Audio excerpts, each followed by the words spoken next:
With urea costs pushing $1,000 a tonne at the moment, we basically estimate that having the tanker is saving us about $20,000 a year.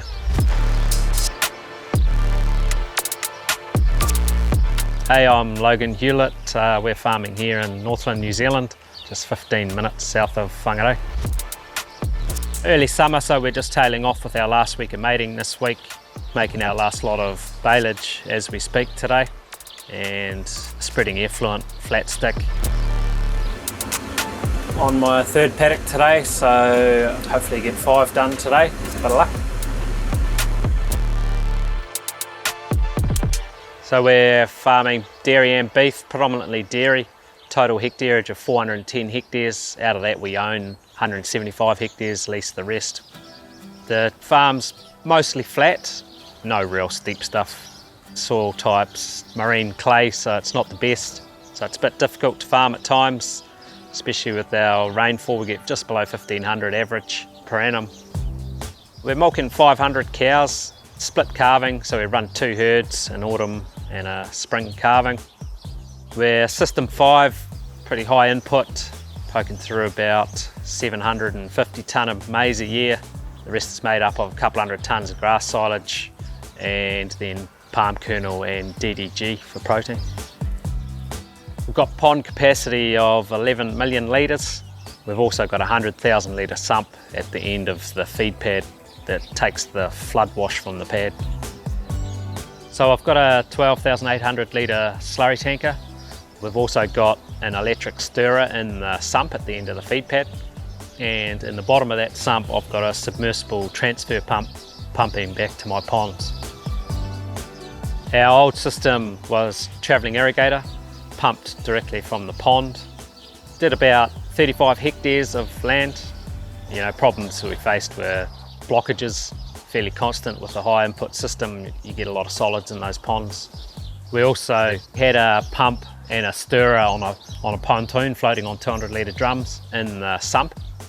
That system was just a headache. The stirrer would only stir an area not quite as big as the pontoon itself.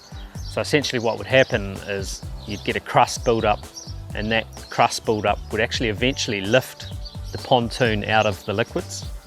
The crust would get to the point where you could walk on it.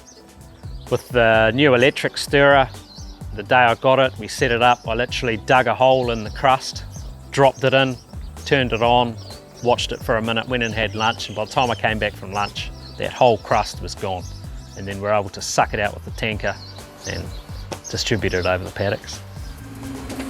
The tanker enables us to cart large quantities in a day.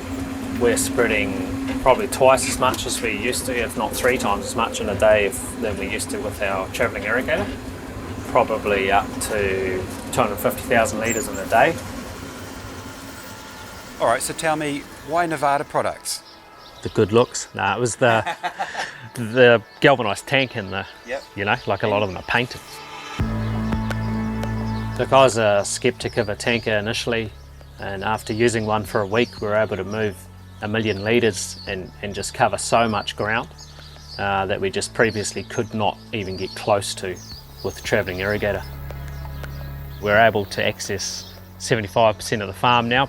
Prior to that, it was only 25%. It's also reducing the amount of nitrogen we use. We're somewhere in the vicinity of 15 to 20 tonne less urea spread per season. We're also not having to use any other fertiliser, especially being system 5, the effluent's really high nutrient value, so the only nutrient we put on is a bit of sulphur in the winter. The key to our system is growing as much grass as we can, and having this tanker just being able to transport that liquid gold all over the farm. We're growing more grass as a whole now, no doubt about it. Our clover content with spreading that K all over the farm, all the potassium, it's fantastic.